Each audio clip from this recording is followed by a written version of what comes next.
हल्ली एक झालेलं आहे की देता की जातो, द्या नाही तर चाललो. अरे जा बाबा, तुला सगळं देऊनही तू जात असशील तर तू आणि तुझं नशीब, जा कुठे जायचं तिकडे. पण तरी देखील तुमच्यासारखे शिवसैनिक, ज्यांना मुळामध्ये शिवसेना कशासाठी स्थापन केली याची जाणीव असलेले शिवसैनिक जोपर्यंत शिवसेनेत आहे तोपर्यंत कोणी किती समोर आला तरी तो शिवसेना संपवू शकणार नाही, हा आत्मविश्वास मला आहे. हा आत्मविश्वास आहे.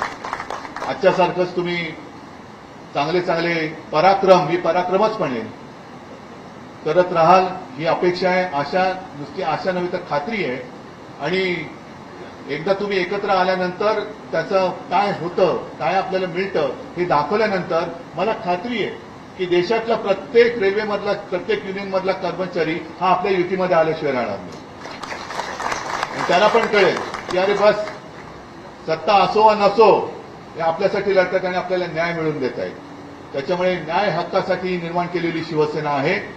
शिवसेना आणि संघर्ष हे नातं विचित्र जरी असलं तरी त्या नात्याशिवाय शिवसेना आणि शिवसैनिक असूच शकत नाही.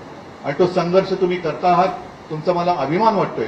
पुढच्या काळामध्ये सुद्धा आपल्या ज्या काही मागण्या आहेत, ज्या काही आशा अपेक्षा आहेत त्या पूर्ण करण्याची ताकद ही तुमच्यात जी आहे ती वाढीच लागो, एवढ्या शुभेच्छा देतो आणि आपली रजा घेतो. जय हिंद, जय महाराष्ट्र.